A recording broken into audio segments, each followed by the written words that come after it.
സൂറത്ത് അൽ കഹ്ഫ് 18ാമത്തെ സൂറത്താണ് പഠിച്ചുകൊണ്ടിരിക്കുന്നത്. അതിൽ നമ്മൾ പറഞ്ഞു വെച്ചത് 64 ആയത്തുകളാണ്. ഇന്ന് നമ്മൾ പറയുന്നത് 65, 66, 67, 68, 69 ആയത്തുകളാണ് ഇന്ന് നമ്മൾ മനസ്സിലാക്കുന്നത്. ആദ്യം നമുക്കൊന്ന് ഓതി നോക്കാം, ശേഷം അതിൻ്റെ അർത്ഥവും ആശയത്തിലേക്കും പ്രവേശിക്കും.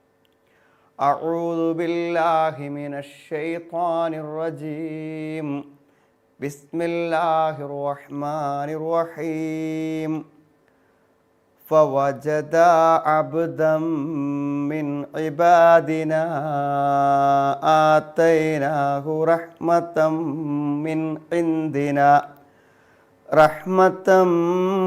മിൻ ഇൻദിനാ വഅല്ലംനാഹു മിൻ ലദുന്നാ ഇൽമാ. قال له موسى هل أتبعك على أن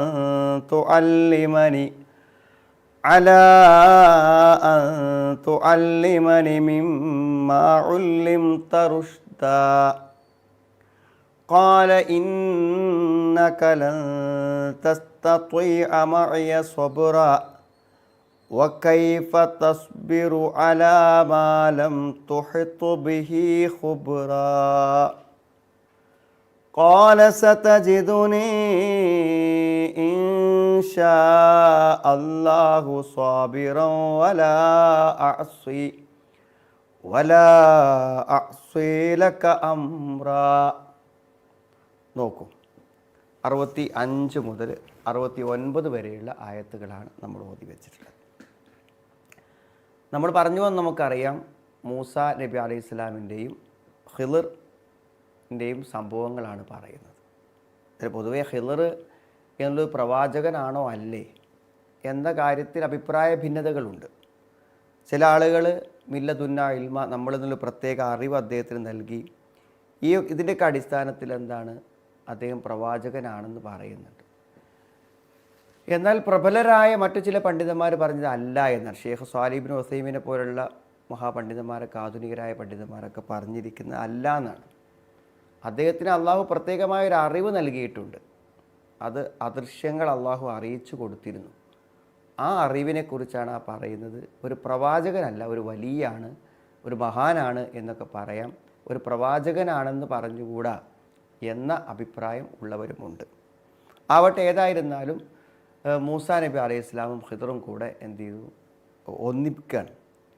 അങ്ങനെ എന്ത് ചെയ്തു, നമ്മൾ പറഞ്ഞു വന്ന് നമുക്കറിയാം, ഒരു വൃത്യനുമായിട്ട് മൂസാ നബി അലൈഹി സ്വലാം അറിവ് തേടിയുള്ള ദീർഘമായ യാത്ര പുറപ്പെടുകയാണ്. അങ്ങനെ അവർ അവരുടെ കയ്യിലുള്ള മത്സ്യം വീണു പോകുന്ന സ്ഥലത്താണ് അവർ പറയപ്പെട്ട ഈ ഒരു വ്യക്തിയെ, ഖിളിറിനെ കാണേണ്ടത് അവിടെ വെച്ചിട്ടാണ്. അപ്പോൾ പക്ഷെ അത് മത്സ്യം ചാടിപ്പോയി, പക്ഷെ അത് പറയാൻ വിട്ടുപോയി. അവർ തിരിച്ചു വന്നു. മത്സ്യം പോയ വഴി ഒരു ഗുഹ പോലെ, ഒരു ദ്വാരം പോലെ അവിടെ കിടക്കുന്നുണ്ട്. അവിടെ അന്വേഷിച്ചു. അവസാനം എന്ത് ചെയ്തു, ഫവജദ അബ്ദൻ മിൻ ഇബാദിനാ ആതൈനാഹു റഹ്മതൻ മിൻ ഇൻദിനാ വഅല്ലംനാഹു മിൻ ലദുന്നാ ഇൽമാ. ഫവജദ, അങ്ങനെ അവർ രണ്ടുപേരും കണ്ടെത്തി. ആ രണ്ടാളുകളും എന്ത് ചെയ്തു, കണ്ടു. രണ്ടാൾ പറഞ്ഞാൽ അവിടെ മൂസാ നബി അലൈഹി സ്വലാമും അദ്ദേഹത്തെ സഹായിച്ചുകൊണ്ട് കൂടെയുള്ള ആ ഭൃത്യനും എന്ത് ചെയ്തു, കണ്ടു. അപ്പോൾ വജദ ആരെ, അബ്ദൻ മിൻ ഇബാദിന, നമ്മുടെ അടിയാന്മാരിൽപ്പെട്ട, നമ്മുടെ ദാസന്മാരിൽപ്പെട്ട ഒരു ദാസനെ അവർ രണ്ടുപേരും കണ്ടെത്തി. ആത്തൈനാഹു, ആ ആളാണ് ഖിളിർ എന്ന് പറയുന്നത്. ആത്തൈനാഹു, അദ്ദേഹത്തിന് നാം നൽകി, റഹ്മത്തൻ മിൻ ഇൻദിന, നമ്മുടെ അടുക്കൽ നിന്നുള്ള വലിയൊരു കാരുണ്യം. വഅല്ലംനാഹു, അദ്ദേഹത്തിന് നാം പഠിപ്പിച്ചു കൊടുത്തു, മില്ലദുന്ന ഇൽമ, നമ്മുടെ അടുക്കൽ നിന്നുള്ളൊരു പ്രത്യേക അറിവ്, ജ്ഞാനം അദ്ദേഹത്തിന് പഠിപ്പിച്ചു കൊടുക്കുകയും ചെയ്തു എന്നതാണ്. അപ്പോൾ ഇവിടെ ഒരു പ്രത്യേക ജ്ഞാനം പഠിപ്പിച്ചു കൊടുത്തു എന്നത് അള്ളാഹു ഇവിടെ ഒരു വലിയ അനുഗ്രഹമായിക്കൊണ്ട് എടുത്തു പറയുന്നുണ്ട്. ഒരടിമക്ക് അള്ളാഹുവിൽ നിന്ന് ലഭിക്കുന്ന ഏറ്റവും വലിയ ഒരു അനുഗ്രഹമായിട്ട് ഇവിടെ നമ്മൾ മനസ്സിലാക്കേണ്ടത്, നമുക്ക് ഉപകാരപ്പെടുന്ന അറിവ് കിട്ടുക, ആ അറിവിനനുസരിച്ചുള്ള പ്രവർത്തനവും ഉണ്ടാവുക എന്നുള്ളതാണ് ഏറ്റവും ഒരു സൃഷ്ടിക്ക് അള്ളാഹു നൽകുന്ന അൻ യർസുഖക റഹ്മ ബിൽ ഖൽഖി. സൃഷ്ടികൾക്ക് അള്ളാഹു എന്ത് ചെയ്യുക, റഹ്മത്ത് നൽകുക. അതേപോലെ പോലെ ഇൽമു ബിൽ ഖാലിഖ്, അള്ളാഹുവിനെ കുറിച്ചുള്ള അറിവ്, അതാണ് അറിവ്. അള്ളാഹുവിനെ കുറിച്ചുള്ള അറിവും കിട്ടുക എന്നുള്ളതാണ് ഏറ്റവും വലിയ. അപ്പോൾ അതുകൊണ്ട് ജനങ്ങളിൽ ആരാണോ ഇന്ന അഅലമന്നാസി ബി റബ്ബിഹി ഹുവ അർഹമുഹും ബി ഖൽഖിഹി, ജനങ്ങളിൽ ഏറ്റവും അധികം അള്ളാഹുവിനെക്കുറിച്ച് അറിവ് ലഭിച്ച ആളാരാണോ അവനാണ് സൃഷ്ടികളിൽ ഏറ്റവും അധികം അനുഗ്രഹം ലഭിച്ച വ്യക്തി എന്നാണ് എന്ത് ചെയ്യണത്, പറയുന്നത്. അപ്പോൾ സുഹൃത്തുക്കളെ, ദീനിൻ്റെ കാര്യങ്ങൾ, അള്ളാഹിനെക്കുറിച്ചുള്ള അറിവുകൾ പഠിക്കാൻ കഴിയുക എന്നത് അള്ളാഹു നമുക്ക് നൽകുന്ന ഏറ്റവും വലിയൊരു അനുഗ്രഹമാണ്. അപ്പോൾ അള്ളാഹിൻ്റെ അനുഗ്രഹം എന്ന് പറഞ്ഞാൽ നമ്മൾ പലപ്പോഴും നല്ല സമ്പത്ത്, സൗകര്യം, സ്ഥാനമാനങ്ങൾ, ഭൗതികമായ സുഖസൗകര്യങ്ങളൊക്കെ അല്ലേ പറയുക. അതാണ് അള്ളാഹു നൽകുന്ന ഈ ഇൽമാണ് ഏറ്റവും വലുത്. അതാണ് അള്ളാഹു പറഞ്ഞത്, നമ്മൾ അദ്ദേഹത്തിന് എന്താണ് വല്ലംനാഹു ബില്ലദുന്നാ ഇൽമ, നമ്മളിൽ നിന്നുള്ളൊരു പ്രത്യേകമായ അറിവും അദ്ദേഹത്തിന് പഠിപ്പിച്ചിട്ടുണ്ടെന്നാണ്. അപ്പോൾ അത്താഹുല്ലാഹു റഹ്മത്തൻ ഖാസ, ഒരു പ്രത്യേകമായിട്ടുള്ള അനുഗ്രഹം അള്ളാഹു നൽകിയതെന്താണ്, അദ്ദേഹത്തിൻ്റെ പ്രവർത്തനങ്ങൾ വർദ്ധിപ്പിക്കുകയും അദ്ദേഹത്തിന് ഇൽമു വർദ്ധിപ്പിക്കുകയും ചെയ്തു എന്നുള്ളതാണ്. അതാണ് ഇതിൽ ഏറ്റവും പ്രധാനപ്പെട്ട ഒരു കാര്യമായി പറഞ്ഞത്. ഇവിടെ നമ്മൾ മനസ്സിലാക്കേണ്ടത്, യഥാർത്ഥത്തിൽ പ്രവാചകനായി നിയോഗിക്കപ്പെട്ട ഉലുൽ അസ്മികളിൽപ്പെട്ട മഹാപ്രവാചകനാണ് മൂസാ നബി അലൈഹിസ്സലാം. അതുകൊണ്ട് ഈമാനിയായിട്ടുള്ള, ഉസൂലിയായിട്ടുള്ള എല്ലാ വിവരങ്ങളും അദ്ദേഹത്തിനാണ് കൂടുതൽ ഉണ്ടായിരിക്കുക. അതനുസരിച്ച് ധാരാളക്കണക്കിന് അറിവനുസരിച്ച് പ്രവർത്തനങ്ങളും അദ്ദേഹത്തിന് ഉണ്ടായിരിക്കും എന്നുള്ളതാണ് വസ്തുത. എന്നാൽ ഇവിടെ മൂസാ നബി അലൈഹിസ്സലാമിന് ചില കാര്യങ്ങൾ പഠിപ്പിച്ചു കൊടുക്കാൻ വേണ്ടി അള്ളാഹു അദൃശ്യമായ ചില അറിവുകൾ നൽകിക്കൊണ്ടിരിക്കുന്ന ഖിദറുമായി അദ്ദേഹത്തെ ബന്ധപ്പെടുത്തി എന്നാണ് ഇവിടെ പറഞ്ഞതിൻ്റെ ചുരുക്കം. ഇവിടെ വല്ലംനാഹു മില്ലദുന്നാ ഇൽമ, നമ്മളിൽ നിന്നുള്ള ഒരു പ്രത്യേക അറിവ് നാം അദ്ദേഹത്തെ പഠിപ്പിച്ചു എന്ന് പറഞ്ഞാൽ അതിനർത്ഥം പൊതുവെ ജനങ്ങൾക്ക് മനസ്സിലാക്കാൻ പറ്റാത്തൊരറിവാണത്, അള്ളാഹുവിനെക്കുറിച്ചുള്ള ഒരറിവാണത്. അതെന്താണെന്ന് വെച്ചാൽ ഇവിടെ പറഞ്ഞ ചില കഥകളുണ്ടല്ലോ, വരാൻ പോകുന്ന ചില സംഭവങ്ങളുണ്ട്. ആ സംഭവങ്ങളുടെ ഭാവി എന്തായിരിക്കുമെന്ന് സംഭവിക്കുന്നതിന് മുമ്പേ ഖിദറിന് അള്ളാഹു എന്ത് ചെയ്തു, അറിയിച്ചു കൊടുത്തു എന്നുള്ളതാണ് ഇവിടെ പറയുന്ന ഈ മില്ലദുന്നാ ഇൽമ എന്ന് പറയുന്നതിൻ്റെ ഏറ്റവും പ്രധാനപ്പെട്ട കാര്യം. അപ്പോൾ കണ്ടുമുട്ടി പ്രത്യേകമായി അള്ളാഹു അറിവ് നൽകിയ ഒരു വ്യക്തിയായിരുന്നു അദ്ദേഹം. അത്രേ പറഞ്ഞുള്ളൂ 65-ാമത്തെ ആയത്തിൽ. ഇനി 66-ൽ എന്താ പറഞ്ഞത്, ഖാല ലഹു മൂസാ ഹൽ അത്തബിഉക അലാ അൻ തുഅല്ലിമനി മിമ്മാ ഉല്ലിംത റുഷ്ദാ. ഖാല ലഹു മൂസ, അങ്ങനെ കണ്ടുമുട്ടി മൂസാ നബി ഇസ്ലാം അദ്ദേഹത്തോട് പറഞ്ഞു, ഹൽ അത്തബിഉക, ഞാൻ താങ്കളെ പിൻപറ്റയോ, ഞാൻ താങ്കളുടെ കൂടെ വരട്ടെയോ എന്നാണ്. എപ്പോഴും സഹവാസത്തിലൂടെയാണ് നമ്മൾ അറിവ് പഠിക്കേണ്ടത്. നമ്മുടെയൊക്കെ പുതിയ സിസ്റ്റത്തിൽ എങ്ങനെയാണ്, അധ്യാപകൻ എന്തെങ്കിലും പറഞ്ഞു തരുമ്പോൾ മാത്രമേ അധ്യാപകനെ കാണുന്നുള്ളൂ. അതായത് പ്രത്യേകിച്ച് മതപരമായ അറിവുകൾ പറഞ്ഞു കൊടുക്കുന്നവരുടെ കൂടെ, എന്നാണ് പഴയ കാലഘട്ടങ്ങളിലൊക്കെ പണ്ഡിതന്മാരുടെ കൂടെ തന്നെ താമസിച്ച് അവരുടെ കൂടെ തന്നെ പോയിരുന്നൊരു കാര്യം. നമ്മൾ ഈ പള്ളി ദർസ് സമ്പ്രദായങ്ങളിലൊക്കെ അങ്ങനെ ഉണ്ടായിരുന്നല്ലോ. ആ പണ്ഡിതന്മാരോടുള്ള സഹവാസം. ഇവിടെ മൂസാ നബി അലൈഹി ഇസ്ലാം എന്താണ്, താങ്കളുമായുള്ള ചില അറിവുകൾ എനിക്ക് കിട്ടാൻ വേണ്ടി ഞാൻ താങ്കളുടെ കൂടെ വരട്ടെയോ എന്നാണ്. ഹൽ അത്തബിഉക, ഞാൻ താങ്കളുടെ കൂടെ വരട്ടെയോ. കൂടെ വരുന്നത് എന്തൊരു കരാറിൻ്റെ അടിസ്ഥാനത്തിലാണ്, അലാ അൻ തുഅല്ലിമനി, താങ്കൾ എന്നെ പഠിപ്പിച്ചു തരുക എന്ന വ്യവസ്ഥയിൽ, മിമ്മാ ഉല്ലിംത റുഷ്ദ, താങ്കൾക്ക് സന്മാർഗജ്ഞാനമായി താങ്കൾക്ക് പഠിപ്പിക്കപ്പെട്ടതിൽ നിന്ന് എനിക്ക് പഠിപ്പിച്ചു തരാമെന്നാണ്. അപ്പോൾ ഇവിടെ മിമ്മാ ഉല്ലിംത റുഷ്ദ, സന്മാർഗജ്ഞാനമായി നേർമാർഗത്തെക്കുറിച്ചുള്ള അറിവായി താങ്കൾക്ക് പഠിപ്പിക്കപ്പെട്ടത് എന്നതാണ്. കുറേ കാര്യങ്ങൾ നമുക്ക് ഈ ആയത്തിൽ നിന്ന് കിട്ടും. ഒന്നെന്താ അറിയോ, ഉസ്താദിനോടുള്ള ഒരു അദബാണ്, ഗുരുനാഥനോടുള്ള ഒരു അദബ്. കാരണം വളരെ മയത്തിൽ സ്നേഹത്തോടുകൂടെ ഒരു ചർച്ച ചെയ്യുന്ന രൂപത്തിലാണ്, വളരെ വിനീതമായിട്ടാണ് ചോദിക്കുന്നത്. ഹൽ അത്തബിഉക അലാ അൻ തുഅല്ലിമനി മിമ്മാ ഉല്ലിംത റുഷ്ദ, താങ്കൾക്ക് സന്മാർഗജ്ഞാനമായി കിട്ടിയിട്ടുള്ള വിവരത്തിൽ നിന്നും എനിക്ക് പഠിപ്പിച്ചു തരുക എന്ന നിലക്ക് ഞാൻ താങ്കളുടെ കൂടെ വരട്ടെയോ, ഞാൻ താങ്കളുടെ കൂടെ വരട്ടെയോ. ഈ ആയത്തിനെ മുൻനിർത്തിയിട്ട് പണ്ഡിതന്മാർ പറഞ്ഞിട്ടുണ്ട്, ഗുരുനാഥന്മാരോട് വളരെ വിനയത്തോടു കൂടെയാണ് സംസാരിക്കേണ്ടതെന്നാണ്. വളരെ സ്നേഹത്തോടു കൂടെയും ബഹുമാനത്തോടു കൂടെയും ആണ് സംസാരിക്കേണ്ടത് എന്നാണ് പറയുന്നത്. ഇവിടെ റുഷ്ദ് എന്ന് പറഞ്ഞല്ലോ, സന്മാർഗം. അതായത് എന്തെങ്കിലും ഒരു നന്മയിലേക്ക് നമ്മളെ നയിക്കുന്ന അറിവിനെക്കുറിച്ച് മാത്രമേ ഇൽമുൻ നാഫി എന്ന് പറയാൻ പറ്റുള്ളൂ. ഇൽമുൻ നാഫി, അതാണ് റുഷ്ദ്. ഇൽമുൻ നാഫി എന്ന് പറഞ്ഞാൽ ഹുവൽ ഇൽമുൽ മുർഷിദ് ഇലൽ ഖൈർ, നന്മയിലേക്ക് നമ്മളെ നയിക്കുന്ന അറിവാണെന്നാണ്.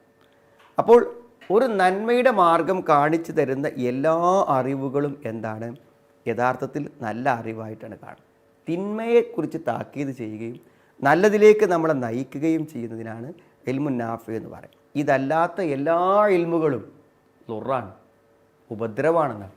എന്തെങ്കിലും ഒരു ഗുണം നമുക്ക് തരണം. അതല്ലാത്തൊരറിവും നമ്മളൊക്കെ ഇപ്പോൾ ഈ വാട്സപ്പിലും ഫേസ്ബുക്കിലൊക്കെ ചിലവാക്കുന്ന ടൈം കൊണ്ട് നമുക്ക് എന്തെങ്കിലും ഉപകാരമുള്ളത് കിട്ടുന്നുണ്ടോ നമ്മൾ ചിന്തിക്കണം. അല്ലെങ്കിൽ അത് ഉപദ്രവമാണ്, അതുകൊണ്ട് ഉണ്ടാവുക എന്നാണ് മനസ്സിലാകേണ്ടതാണ്. അപ്പോൾ അധ്യാപകനോടുള്ള മര്യാദ. അതേപോലെ തന്നെ മറ്റൊരു കാര്യം എന്താ അറിയോ, നമ്മളിൽ നിന്ന് ഒരാളൊരു അറിവ് അറിയണമെന്ന് പറഞ്ഞു വരുന്നുണ്ടല്ലോ, ഒരു വിശ്വാസിക്ക് ഏറ്റവും അധികം സന്തോഷം കിട്ടുന്നൊരു സമയമാണ്. എനിക്കൊന്ന് പഠിപ്പിച്ചേരും, എനിക്കൊന്ന് പറഞ്ഞു തരും, നമ്മളിൽ നിന്ന് ഒരാളൊരു അറിവ് സ്വീകരിക്കുക എന്ന് പറയും. അതെന്താ അറിയോ അതിൻ്റെ കാരണം ഒരാൾക്കൊരു അറിവ് ഉപകാരമുള്ളത് നമ്മളിൽ നിന്ന് കിട്ടിയാൽ, നമ്മളിപ്പോൾ ഒരു പള്ളി ഉണ്ടാക്കിയാൽ നമുക്ക് സന്തോഷം ഉണ്ടാവില്ലേ സുഹൃത്തുക്കളെ? നമുക്ക് വേണ്ടി പ്രാർത്ഥിക്കുന്ന സ്വാലിഹായ മക്കളുണ്ടെങ്കിൽ നമുക്ക് സന്തോഷം ഉണ്ടാവില്ലേ? അപ്പോൾ നമ്മളിൽ നിന്ന് നല്ലൊരു അറിവ് കൊടുത്തപ്പോൾ സന്തോഷം ഉണ്ട്. കാരണം എന്താ? നല്ലൊരു അറിവ് നമ്മൾ കൊടുത്താൽ എന്താണ് അത്? ഇതാ മാത്രൽ ഇൻസാനി ഇൻകത്ത അമലുഹു ഇല്ലാമിൻ സലാത്തത്തിലെ ഹദീസ് ഉണ്ടല്ലോ, 3 കാര്യമില്ലാത്തൊക്കെ മുറിഞ്ഞു പോകുന്നു. അത് സ്വതക്കത്തും ജാരിയാണ്. പിന്നെ ഔ ഇൽമിൻ യുൻതഫഉ ബിഹി, ഉപകാരപ്പെടുന്ന വിജ്ഞാനം. ഔ വലദിൻ സ്വാലിഹിൻ യദൂലു, പ്രാർത്ഥിക്കുന്ന മക്കൾ. അപ്പോൾ ഉപകാരപ്പെടുന്ന വിജ്ഞാനം നമ്മളിൽ നിന്ന് മറ്റൊരാളിലേക്ക് കിട്ടണം. അപ്പോൾ ഒരാൾ ഒരു ഉപകാരപ്പെടുന്ന അറിവ് അന്വേഷിച്ച് നമ്മളെടുത്ത് വന്നാൽ ആ ഇൽമു കൊടുക്കുമ്പോൾ നമുക്ക് എന്തൊരു സന്തോഷം ഉണ്ടാവണം. ഇങ്ങനെ 3 സുപ്രധാനമായിട്ടുള്ള സന്ദേശങ്ങൾ നമുക്ക് എന്ത് ചെയ്തു, ഈ ആയത്തിന് എന്ത് ചെയ്തു, കിട്ടിയിട്ടുണ്ട് എന്ന് മനസ്സിലാക്കാം. അങ്ങനെ പിന്നെ മുന്നോട്ട് പോകുമ്പോൾ എന്താ വെച്ചാൽ അടുത്ത വാക്ക് കാല ഇന്നക ലൻ തസ്തതിഅ മഇയ സബ്റ. അപ്പോൾ അദ്ദേഹം പറഞ്ഞു, ഖിദർ പറഞ്ഞു, ഇന്നക ലൻ തസ്തതിഅ, നിനക്ക് സാധിക്കുകയേയില്ല, മഇയ, എൻ്റെ കൂടെ, സബ്റ, എൻ്റെ കൂടെ സഹിക്കുവാൻ, എൻ്റെ കൂടെ ക്ഷമിക്കുവാൻ താങ്കൾക്ക് സാധ്യമേ അല്ല എന്നാണ്. അപ്പോൾ എന്താ, നിങ്ങളുടെ കൂടെ വരുന്ന എനിക്കൊരു വിരോധമല്ല, നിങ്ങളുടെ കൂടെ വന്നോളൂ. അതിന് അദ്ദേഹം തടസ്സം പറഞ്ഞു. പക്ഷേ താങ്കൾക്ക് എൻ്റെ കൂടെ വന്നാൽ, കൂടെ വന്നു കഴിയുമ്പോൾ ആ യാത്രയിൽ എന്ത് ചെയ്യണം? വളരെ ക്ഷമയോടുകൂടെ അദ്ദേഹത്തിൻ്റെ വാക്കുകളും പ്രവൃത്തികളും കേട്ടും പഠിച്ചും മനസ്സിലാക്കിയും കൂടെ പോകാൻ പറ്റണ്ടേ? പക്ഷെ അത് താങ്കൾക്ക് പറ്റില്ല. ക്ഷമിച്ചുകൊണ്ട് എൻ്റെ കൂടെ വരാൻ താങ്കൾക്ക് പറ്റില്ല. നിശ്ചയമായും താങ്കൾക്ക് എൻ്റെ കൂടെ സഹിക്കുവാൻ സാധ്യമാവുകയില്ല തന്നെ. ഒരിക്കലും താങ്കൾക്ക് അങ്ങനെ പറ്റൂല എന്നാണ്. എന്താണ്? ലാ തഖ്ദിറു അലാ ഇത്തിബാഇ വ മുലാസമത്തി, എന്നെ കൂടെ വരാനും എന്നെ പിൻപറ്റാനും താങ്കൾക്ക് സാധ്യമല്ല എന്നാണ്. കാരണം എന്താ പറയുക, താങ്കൾ ഓരോ കാര്യങ്ങൾ കാണും. അപ്പോൾ താങ്കൾക്ക് എന്ത് ചെയ്യും? ആ കാര്യങ്ങളെ പ്രത്യക്ഷമായി നോക്കുമ്പോൾ അതൊരു തിന്മയായി തോന്നും. അപ്പോൾ എന്തായാലും നിങ്ങൾ എന്തിനിത് ചെയ്തു നിങ്ങൾ ചോദിക്കും. അത് നിങ്ങൾ ചോദിക്കാതിരിക്കാൻ പറ്റൂല എന്നാണ്. അതാ കാര്യം. എന്താ വളരെ വലിയൊരു സന്ദേശമാണ് നമുക്ക് നൽകുന്നത്. ഈ ഖിളറിന് എന്ത് ചെയ്യാൻ പറ്റും? ഒരു കാര്യം ചെയ്യുമ്പോൾ അതിൻ്റെ ഭാവി പരിണിതി എന്താണെന്ന് അള്ളാഹു അറിയിച്ചു കൊടുത്തതിൻ്റെ അടിസ്ഥാനത്തിലാണ് ഇവിടെ ഒരു കുട്ടീനെ കൊല്ലുക. അതിന് ഭാവിയിലുള്ള എൻ്റെ പരിണിതി അറിയും. അത് ഒപ്പം തന്നെ മൂസാ നബിക്ക് മനസ്സിലാവില്ല. മതിൽ നേരാക്കി, ഭക്ഷണം പോലും തരാത്ത ആളുടെ മതിൽ നേരാക്കി കൊടുക്കുക. മതിൽ നേരാക്കി കൊടുക്കുന്ന, ഒരു തുള്ളി വെള്ളം ചോദിച്ചിട്ട് തരാത്ത ആളുകളുടെ മതിൽ നേരാക്കാൻ വേണ്ടി അദ്ദേഹം മെനക്കെടുമ്പോൾ സ്വാഭാവികമായി ചോദിച്ചു എന്തിനെ മതിൽ നേരാക്കണം. പക്ഷേ ആ മതിൽ നേരാക്കുന്നതിൽ ലക്ഷ്യം എന്താണെന്നതിനെക്കുറിച്ച് അദ്ദേഹത്തിന് അറിയും. അള്ളാഹു അറിയിച്ചു കൊടുത്തിട്ടുണ്ട്. അതുകൊണ്ട് അദ്ദേഹം ചെയ്യുന്നത് വളരെ ബോധപൂർവം നല്ലൊരു കാര്യമാണ്. അതിൻ്റെ ഉൾഭാഗം അറിയുന്നത് കൊണ്ടാണ്. ബാഹ്യമായി ചിന്തിക്കുമ്പോൾ അതെന്താണ്? ശരിയല്ല എന്നാണ് എന്ത് ചെയ്യുക? മനസ്സിലാകുക എന്നാണ്. അപ്പോൾ അതാണ് അവിടെ ബാഹ്യമായി കാര്യം ചെയ്യുമ്പോൾ. അപ്പം നമ്മളെ എപ്പോഴും നമ്മുടെ ജീവിതത്തിൽ നമുക്ക് മറഞ്ഞ കാര്യം അറിയില്ലല്ലോ. അത് നമ്മുടെ ഒരു പരിമിതിയാണ്. നമ്മൾ മനസ്സിലാക്കണം. മറഞ്ഞ കാര്യം നമുക്ക് അറിയില്ല. അപ്പോൾ നമുക്ക് എന്ത് ചോദിച്ചാൽ ഒരു തെറ്റ്. അപ്പോൾ പിന്നെ എൻ്റെ ഒരു സുഹൃത്ത് പറഞ്ഞ എനിക്കറിയാം, അദ്ദേഹത്തിൻ്റെ മകൾ കല്യാണം കഴിഞ്ഞിട്ട് എന്ത് ചോദിച്ചാൽ അതൊരു പ്രശ്നമായി, ഡൈവേഴ്സ്. അപ്പോൾ അതിന് വളരെ ഭയങ്കര മാനസിക വിഷമവും ബുദ്ധിമുട്ടൊക്കെ ഉണ്ടായി. അതിൽ പലരോടും കരഞ്ഞ് വിളിച്ച് പറഞ്ഞു. കാരണം അത്രയും പ്രതീക്ഷ കല്യാണം കഴിഞ്ഞാണ്. പക്ഷെ അത് കഴിഞ്ഞിട്ട് വേറെ വിവാഹം നടന്നു, വളരെ വിജയകരമായിട്ട്. അല്ലേ? അപ്പോൾ സത്യത്തിൽ എന്താ വെച്ചാൽ അദ്ദേഹം പറഞ്ഞത് അങ്ങനൊരു വിവാഹം കഴിഞ്ഞ് ഒരു ഡൈവേഴ്സ് സംഭവിച്ചത് കൊണ്ടാണ് ആ ഡിവോഴ്സ് കൊണ്ടാണ് എന്ത് ചെയ്ത് എൻ്റെ ഒരു മകൾക്ക് നല്ലൊരു ഭാവി കിട്ടിയെന്ന് അയാൾ വിശ്വസിക്കണം. അപ്പോൾ നമ്മൾക്ക് അറിയില്ലല്ലോ എന്തിനാണ് നടക്കുന്നത്, എന്തിനാണിത് പിരിഞ്ഞു പോകണത്, എന്തിനാണിത് ഡിവോഴ്സിലെത്തുന്നത് എന്നൊന്നും അറിയില്ലല്ലോ. ജീവിതത്തിൽ ഒരു കാര്യവും അങ്ങനെ അറിയാത്തൊരവസ്ഥ ഉണ്ടാവും എന്നുള്ളതാണ്. അപ്പോൾ ഏതൊരു കാര്യം, ഒരാളൊരു ഗവൺമെൻറ് പരീക്ഷയ്ക്ക് വേണ്ടി എഴുതി, അത് കിട്ടിയില്ല, അയാൾ ഭയങ്കര പ്രതീക്ഷിച്ചു, അപ്പോൾ അയാൾ ഗൾഫിൽ പോയി. അപ്പോൾ ആ ഗവൺമെൻറ് പരീക്ഷ എഴുതിയത് കിട്ടുകയാണെങ്കിൽ അയാൾ എന്ത് ചെയ്യും, ഒരു 10,000-ലോ 15,000-ലോ ഇവിടെ ചെറിയൊരു ലാസ്റ്റ് ഗ്രേഡ് ഉദ്യോഗസ്ഥനായി ജോലി ചെയ്യേണ്ടി വരും. ഗൾഫിൽ പോയപ്പോഴും അദ്ദേഹത്തിന് നല്ല ജോലി, അത് നല്ല ദീനിയായ പഠനം, നല്ല സാഹചര്യം, മക്കൾ കുട്ടികളൊക്കെ അവിടെ എത്തി വളരെ സമ്പന്നമായൊരു ജീവിതം കിട്ടി. അങ്ങനെയാണ്.